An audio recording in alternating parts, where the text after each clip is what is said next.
In this section, I will be demonstrating and discussing a few visual signs.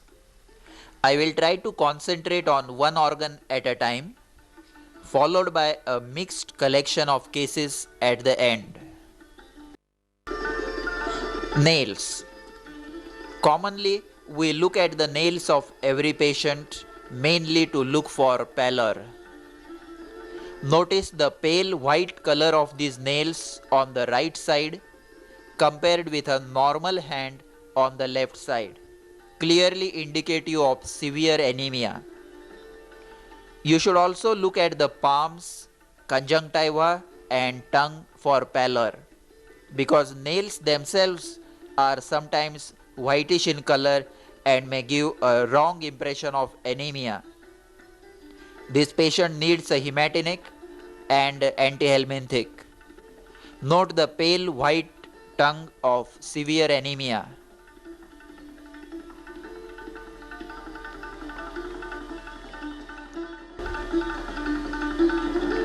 Koilonychia. Another important sign that you may often see in anemic nails is koilonychia or concave nails or spoon-shaped nails. These are in sharp contrast to normal nails on the left side, which are convex. And this is a characteristic of iron deficiency anemia. In addition to administering iron in the form of Imperon injections and oral iron, we should also try to find out the cause of iron deficiency. The commonest cause, especially amongst farmers, is hookworm infestation, and in females, menorrhagia. In early stages or in a mild case, the nail may be just flat with loss of convexity. Note again in close-up view that in this early case on the left side, the nail is just flat with loss of convexity. The convexity of these nails will be regained after the iron deficiency has been corrected. Cyanosis. Here we see on the left side cyanotic nails with a bluish discoloration, which is due to presence of reduced hemoglobin in capillary blood. In central cyanosis, the tongue and the mucous membranes are also cyanosed, while in peripheral cyanosis, only the limbs and nails are cyanosed. The hand in the center shows normal pink color. Compare it with the cyanosed hands on both sides and note that even the fingertips have bluish discoloration. Clubbing of the nails occurs due to vasodilatation and soft tissue swelling of the fingertips and the nail beds. Clubbing usually indicates chronic suppurative lung disease like bronchiectasis, lung abscess, or bronchogenic carcinoma or cyanotic congenital heart diseases. In the early stages, the angle of the nail bed with respect to the phalanx increases and becomes flat. See the angle of about 160 degrees between the nail and the skin of the phalanx in the normal finger on the right side, whereas on the left side, the nail and the finger form a straight line. Then there is excessive curvature of the nails giving a parrot beak appearance. Note the excessive convexity of the nails in all directions. And in the last stage, there is bulbous swelling of the finger ends giving a drumstick appearance in advanced clubbing. Note again the excess convexity of the nails and the bulbous swelling of the fingertips in third degree clubbing.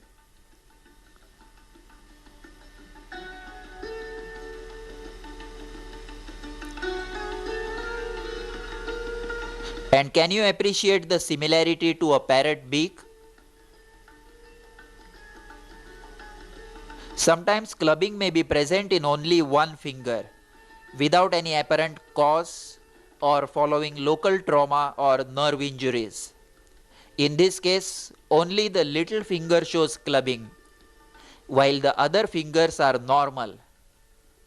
This is of no practical significance, but generalized clubbing should make you think of suppurative lung disease. Rarely, clubbing may be seen in only one hand, as in aortic aneurysm or arteriovenous fistula in the arm. Note the isolated clubbing of the little finger. Mycotic infections of the nails are very common, especially in housewives whose hands are constantly in water. One or more nails may be affected. Milder infections may be treated with griseofulvin for 2 to 3 months and local antifungal ointments. But badly affected and deformed nails such as these have to be removed surgically and then the nail bed treated with antifungal ointment like clotrimazole. See the index finger. The nail is only mildly affected. At this stage, it can be treated with medical treatment. But once the nail is black and deformed, it has to be removed.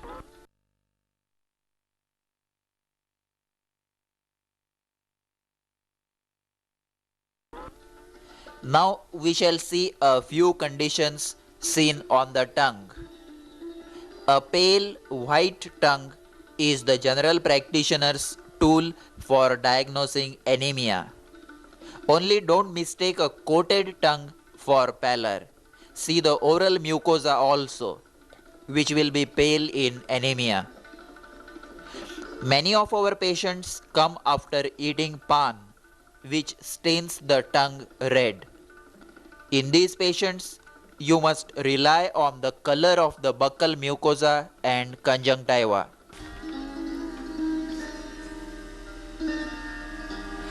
Now in this case, note the cyanosis or bluish discoloration of the tongue and the lips.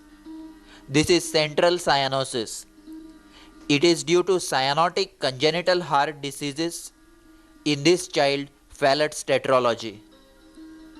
If an adult breathless patient has cyanosis, it is due to severe respiratory distress and inadequate oxygenation. And you should also keep in mind a heart attack or myocardial infarct causing cyanosis. Compare this cyanosed tongue with the normal pink color of the mother's tongue. Tongue with loss of papillae. It is seen in anemia and particularly in vitamin B complex deficiencies. Treat it with vitamin B complex injections and tablets plus hematinics. A bald and bright red tongue is seen in niacin, that is B6 deficiency. The bald tongue with loss of papillae due to B complex deficiency. Here note the black pigmentation of the tongue, very common in our population, and it is of no particular significance.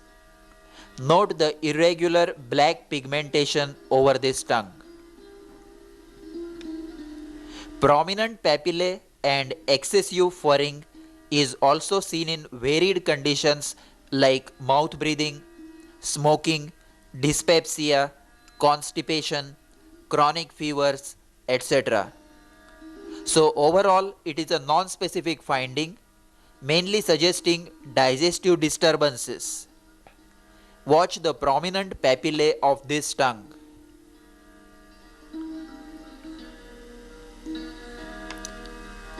A fissured tongue with deep furrows is also of no particular clinical significance. Only if the furrows are painful, treat them with high doses of vitamin B complex. Now see this geographic tongue with irregular bald patches. The pattern of these patches may not be constant and may change with time. It's of no significance and giving B complex supplements is not going to make any change in this patient. Just reassure the patient and leave him alone. Aphthous ulcers. This is one of the commonest conditions seen in general practice, where a patient complains of burning and pain on eating chilies, and there are one or more tiny inflamed ulcers over the tongue or buccal mucosa. They are treated with high doses of vitamin B complex. Locally, apply a soothing lotion like glycerin borax or anesthetic preparation like xylocaine ointment or Zyte lotion. The aphthous ulcers, as seen on the lateral margin of the tongue, are self-limiting and heal within a week, but they tend to recur. If an ulcer persists for more than 2 weeks, then malignancy should be kept in mind.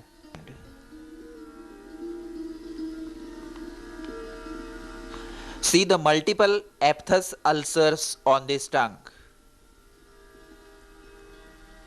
and see the large ulcer on the undersurface of this tongue. If an ulcer is large and hard, it should be biopsied.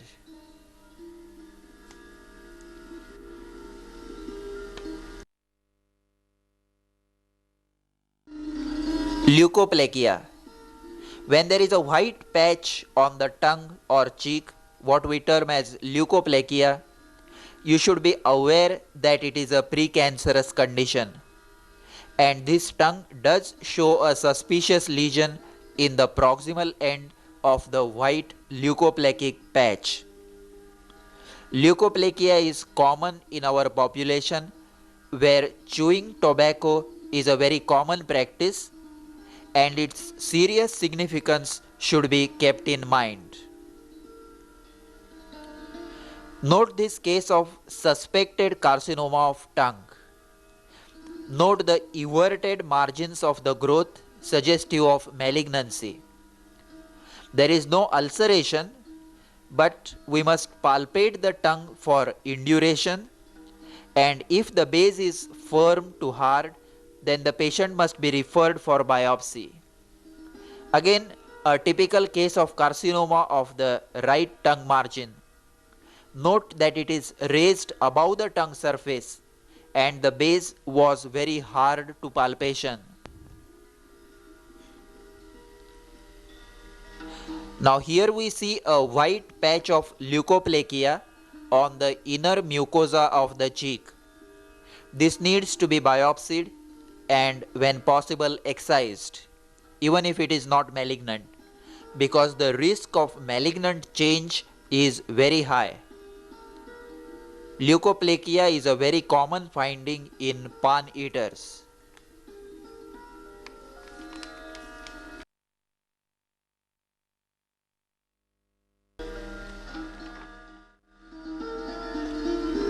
Look at the typical tiny aphthous ulcer on the inner surface of the lip mucosa. Just as over the tongue, aphthous ulcers are common over the buccal mucosa.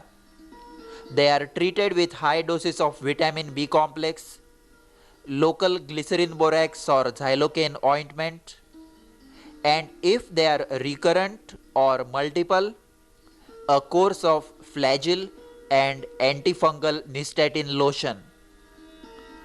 Here we see a case of acute tonsillitis with inflammation of the tonsils, and pus is seen through the tonsillar crypts. Acute tonsillitis is treated with steam inhalations, salt water gargles, an antibiotic, and aspirin or any anti-inflammatory drug. Once the acute attack subsides, tonsillectomy may be advised if the attacks are severe or recurrent. Acute follicular tonsillitis. A white patch or slough on the tonsils or pharynx should make you alert about diphtheria, which luckily is quite uncommon today due to immunization programs. Such patches are seen in the tonsillar fossa in the week following tonsillectomy, and that is normal. But when diphtheria is suspected, refer the patient to a hospital for throat swab study and treatment.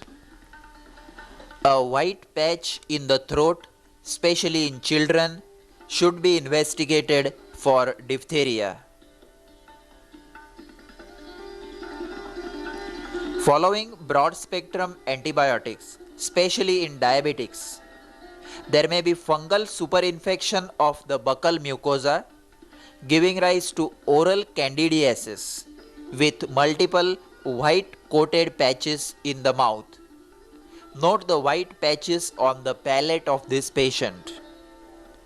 It is treated with local nystatin solution and oral antifungal drugs, along with the control of diabetes if present. This is a malignant growth over the cheek, which should be immediately referred to a surgeon.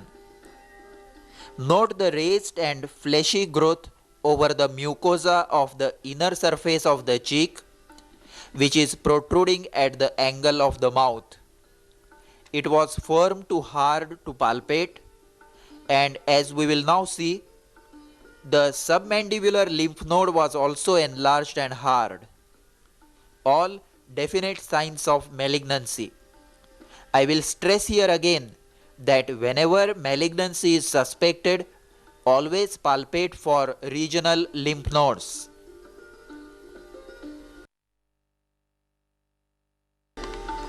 This is a mucus cyst, a simple cyst on the inner aspect of the lip which is harmless, but it ruptures and recurs, and it has to be excised. Excision is done under local anesthesia, for which the patient should be referred to a surgeon. A simple mucus cyst of the lips. Note the hypertrophy of the gums. Patients on phenytoin sodium therapy for epilepsy commonly get it if dental hygiene is not maintained properly. If the hypertrophy is excessive, the hypertrophied portion is excised by gingivectomy. The best way to prevent it is by maintaining proper dental hygiene. So you must give these instructions to your epileptic patients who are put on phenytoin therapy. Here is another epileptic patient on phenytoin sodium therapy with mild hypertrophy of the gums and poor dental hygiene.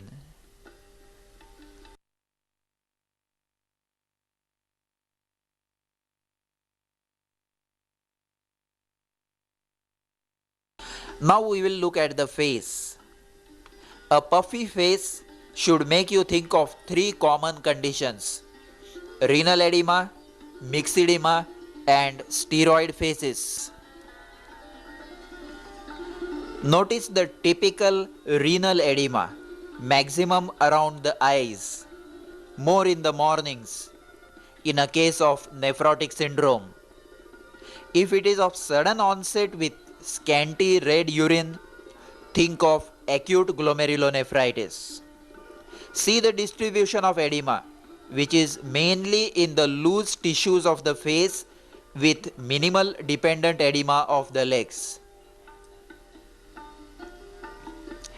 Notice the myxedema face. Note the dull look on the face.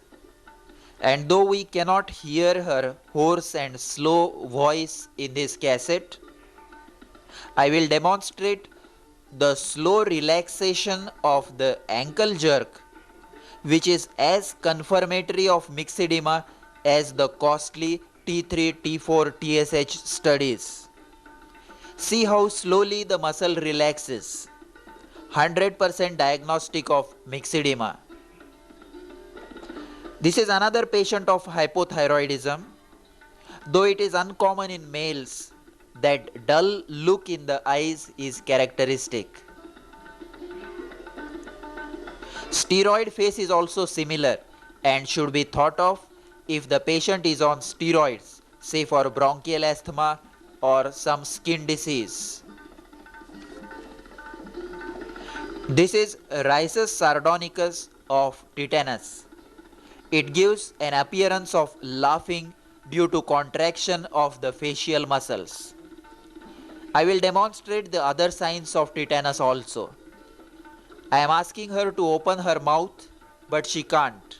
She has lockjaw. Lockjaw is the earliest sign of tetanus. See the neck stiffness. See the stiffness of the muscles of the hands. So in every case of muscle stiffness, lockjaw and convulsions, keep in mind tetanus. See the stiffness of the legs.